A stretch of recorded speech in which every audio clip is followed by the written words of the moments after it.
My family and I moved into a house in a new neighborhood in a nearby town. The house was old and needed some serious renovations, but we were excited about the opportunity to fix it up ourselves. We decided to go ahead and move in while we worked on the repairs, thinking it would be an adventure. The first few days felt like a fresh start, and we were hopeful that this new chapter would be a positive one. However, things quickly started to feel off. The house, despite its charm, felt heavy, almost suffocating at times. It wasn't anything you could point to directly, but there was a strange sense that we weren't alone, even when we were. It was like the house itself was watching us. At first, I brushed it off as my imagination, but as time went on, those feelings only grew stronger. We began working on the house, tearing down walls and replacing old fixtures, but it was clear that something wasn't right. The atmosphere seemed to change every day, and it wasn't just the dust from the renovations. I started noticing little things that didn't make sense. I couldn't put my finger on it, but I knew something was wrong. What started as excitement for a new home soon shifted to a growing unease. The house was starting to feel less like a place of comfort and more like a strange, unsettling presence we couldn't escape. It was as if we were living in the house and it was slowly taking over us. As we continued with the renovations, something even more disturbing began to happen. Strange black stains started appearing on the walls. At first, I thought it was just mold or dirt from the old house, but the more I tried to clean them, the worse they seemed to get. The stains wouldn't budge, no matter what I used to scrub them away. It was as if they were almost alive. But it wasn't just the stains that got to me. There was a putrid smell that seemed to come from nowhere, filling the air. It was nauseating, a foul, rotting odor that made it hard to breathe. We'd leave the house for a few hours, hoping the smell would dissipate, but when we returned, it was always worse. The air in the house felt thick, as if something foul was lingering just out of sight. I tried to convince myself that it was just the old house settling, that perhaps the smell was from decaying wood or pipes that needed attention, but there was a sense of unease that lingered with each passing day. The air felt heavier, and the walls, stained black and unyielding, seemed to close in around me. It was as if something was pressing against us, something dark and malevolent that was seeping into every corner of the house. Despite my growing fear, I ignored it. I kept telling myself it was just the house settling, just part of the process of living in an old place. But deep down, I knew it wasn't just the house. There was something wrong, something far beyond the physical disrepair, and yet I didn't know how to escape it. As the renovations continued, the strange occurrences escalated. At first, it was small things, objects being out of place, lights flickering, even when the electrical system was perfectly fine. But then it started to get worse. I'd come into a room, and the chair I had left in the corner would be moved to the middle of the room facing me. I'd turn around and feel like I was being watched, but no one was ever there. The lights would flicker on and off, sometimes staying on for hours, other times going out for no reason. One night I found the kitchen light on, despite us both being in the living room. I went to turn it off, only to see the lights begin to flicker again, as though someone was playing with the switches. And then there were the insects. We had an infestation of cockroaches, flies, and ants. No matter how many times I cleaned, they would appear out of nowhere, crawling up the walls and across the floor. It felt as though they were following me, an endless wave of creatures that never stopped. But it wasn't just the house that felt wrong. My relationship with my husband, once filled with love and understanding, began to deteriorate. We fought constantly, over small things, over nothing at all. There was an unexplainable tension between us that neither of us could shake off. We went from laughing together to snapping at each other over the smallest disagreement. Our conversations felt empty, our bond strained. It was as if the house was taking hold of us, pulling us apart from the inside out. We used to be happy, but now it felt like everything we touched turned into chaos. It was hard to tell if it was just the stress of the renovations or something more sinister at play, but the tension in the house was becoming unbearable. Whatever was inside these walls seemed to be affecting us, feeding off our emotions, making everything worse. I couldn't help but feel like we were slowly losing control. One evening, we decided to put a large mirror on the wall in our bedroom, hoping it would add a touch of brightness to the room. At first, everything seemed fine. The mirror was perfectly positioned, reflecting the light from the window and giving the room a sense of space. We stepped back to admire the placement and then turned around to do other things, leaving the room for just a moment. When we returned, the mirror was on the floor, shattered into 1,000 pieces. I froze, staring at the broken glass, my heart pounding in my chest. There was no sound, no reason for it to have fallen. It hadn't been bumped or touched. The fear that had been building up in me for days suddenly erupted, as if the house had just pushed us to the edge. I turned to my husband, but his face mirrored the terror I felt. We had both witnessed something we couldn't explain. It was as if the house had turned on us, and the mirror breaking felt like a warning, a sign that whatever was here wasn't going to let us stay in peace. We started to question if something supernatural was involved. Was this just a series of strange coincidences, or was there an unseen force at work? The idea that this house and whatever was inside it wanted us gone felt more real than ever before. The atmosphere in the room grew heavy, and the air felt thick with dread. The house, once just an empty building waiting for repairs, now felt alive. Hostile, even.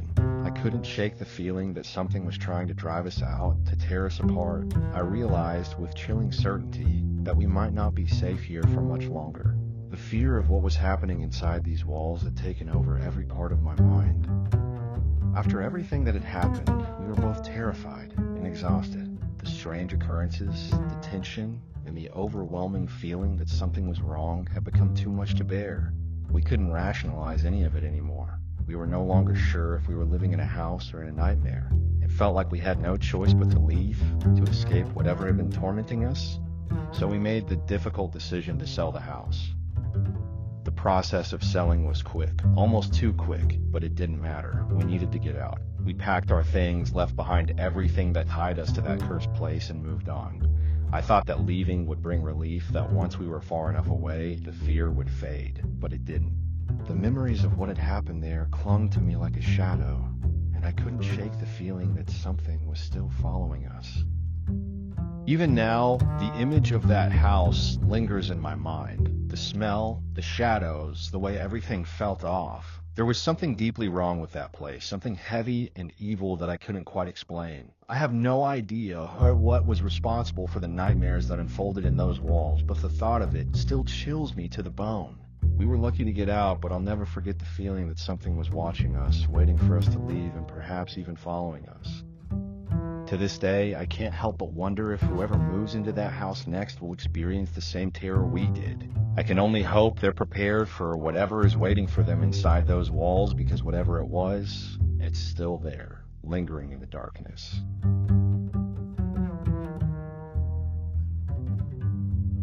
It was a quiet evening, just my sister and me at home. We had nothing planned, so we decided to watch a horror movie. The house was eerily still, but there was nothing that seemed out of the ordinary at the time. The kind of night that felt like it could go either way, calm or unsettling. We picked a particularly terrifying movie, the kind with suspenseful music and jump scares that get under your skin.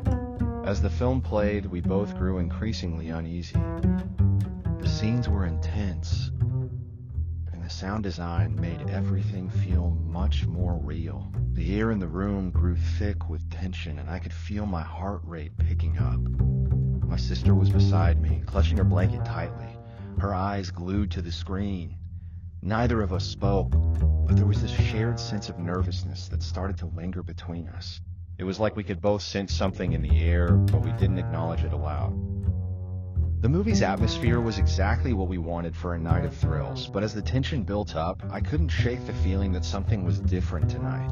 It wasn't just the scares on screen, it was something in the house, a subtle shift in the energy, a creeping unease that felt as if it were seeping into our bones. Neither of us knew it yet, but we were on the verge of something that would change everything. As the movie neared its climax, I couldn't help but notice how quiet the house had become. The usual creaks of the old floorboards, the hum of the fridge in the kitchen, they were gone. It was as if the house itself was holding its breath, waiting for something. My sister and I exchanged a quick look, but we didn't speak. Little did we know, that film wasn't the only thing about to give us a scare that night. As the credits began to roll, my sister and I let out a deep sigh of relief. The movie had been terrifying, and we were both on edge from all the scares. We decided to head to the kitchen to grab a glass of water and clean up the mess from our snacks. I felt a sense of calm wash over me, now that the film was over. But the quiet of the house seemed almost too still, like it was holding something back. I didn't think much of it at the time, but looking back, it was as if the house itself was waiting for something. We moved around the kitchen, half-heartedly putting the popcorn bucket in the sink and grabbing our drinks. The usual comfort of the kitchen felt off, like the walls were closing in around us. My sister went to close the kitchen window, a part of her usual routine before bed. She had always been the one to check everything before we called it a night, making sure the house was secure and quiet. As she reached for the window, I watched her, barely paying attention, too focused on the strange sense of unease creeping up my spine. But then something happened. She froze, her hand still on the window latch, her body rigid. I called her name, but she didn't respond. I thought maybe she was just startled by the movie's lingering tension. But when I looked at her face, my stomach dropped. Her eyes were wide open, but they were fixed on something outside, something I couldn't see.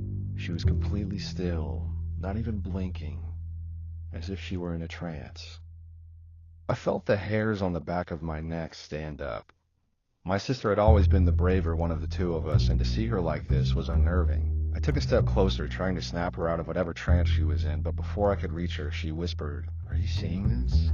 My heart skipped a beat. What could she be seeing, and why couldn't I? My sister didn't move. She just stood there, her eyes locked onto something outside the window, completely unblinking. I called her name again, more urgently this time, but there was no response. It was like she couldn't hear me at all. The air around us felt thick, heavy, and I felt a growing unease in the pit of my stomach. I took a few steps closer, trying to shake her from her trance, but she didn't flinch. She was completely absorbed by whatever she was staring at. The house was eerily silent, the kind of silence that makes everything feel wrong. Even the usual nighttime sounds like the hum of the refrigerator or the distant rustle of trees outside were gone. It was just that dreadful quiet, mixed with the tension that hung in the air like a thick fog. I couldn't explain why, but my heart began to race. Something was wrong, something beyond the movie, beyond the normal night routine. The feeling of being watched was impossible to shake off. "Are you okay?" I asked, my voice shaky. Still no response. I reached out and touched her shoulder, but she didn't react. It was like I was invisible to her. My sister, the person who always kept her composure, was completely unreachable, trapped in whatever strange hold the darkness outside had over her. I felt a shiver run down my spine as the fear began to set in. I turned toward the window, hoping to see what had her so transfixed, but there was nothing there. Nothing but the pitch-black emptiness of the night. Still, I couldn't shake the feeling that something was out there, something that shouldn't be. The stillness grew oppressive and my pulse quickened. Whatever she was seeing, whatever had taken hold of her, wasn't something I could ignore. I had to snap her out of it, but how?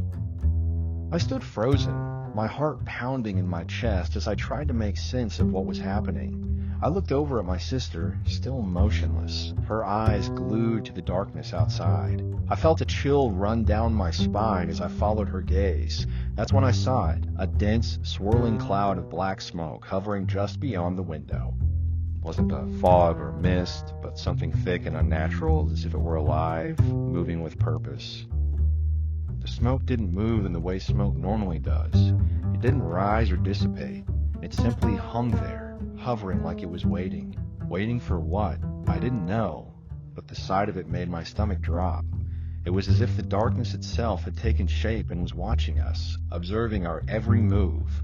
A suffocating pressure filled the room, and the air grew heavier by the second. I couldn't tear my eyes away from the smoke, even though every instinct in my body screamed at me to run. I could feel my skin prickling, like something malevolent was inching closer, ready to pounce. The feeling of being trapped was overwhelming. I wanted to scream, but my voice was caught in my throat, as if the very air around us was preventing me from speaking. The fear was consuming, suffocating, and I realized with a sickening certainty that this wasn't just a trick of the mind. In a whisper, my sister finally spoke, breaking the eerie silence. "Do you see it?" Her voice was faint, almost distant, like she was still in a trance. I nodded, unable to look away. Whatever this thing was, it was real. And it wasn't just observing us. It was waiting for something. The weight of its presence pressed down on me, and I knew deep down that whatever it wanted, it wasn't something I could outrun. The shock of seeing the black smoke was overwhelming, but I couldn't afford to freeze. panic surged through me as I quickly slammed the window shut, blocking whatever that thing was from entering. I grabbed my sister's hand, feeling her cold, trembling fingers clutch mine tightly. Without a word, I pulled her toward our bedroom, our footsteps frantic and echoing in the silence of the house. Every creak of the floorboards seemed to grow louder as we ran, as though the house itself was alive and watching us. When we finally reached the bedroom, I slammed the door shut and locked it behind us, my breath coming in ragged gasps. We stood there, pressed against the door, trying to steady ourselves. My heart was racing, and I could still feel the weight of that suffocating presence, as if the smoke was still lingering in the air. But as we dared to approach the window once more and peek through the blinds, there was nothing. No smoke, no sign of anything out of the ordinary, just the dark, quiet night. The relief was immediate, but it didn't last. The fear didn't fade. It clung to us like a heavy cloak, suffocating and relentless. We sat in silence, the tension still thick in the air as the minutes stretched into hours. We couldn't shake the feeling that something was wrong, that whatever we had seen wasn't gone for good. It had felt too real, too present. From that night on, we never saw the black smoke again, but its presence, that feeling of being watched, never fully left us. The memory haunted us both, lingering in the corners of our minds. We couldn't explain what had happened, and the fear of the unknown, of whatever had been out there, remained with us, more terrifying than anything we could have imagined.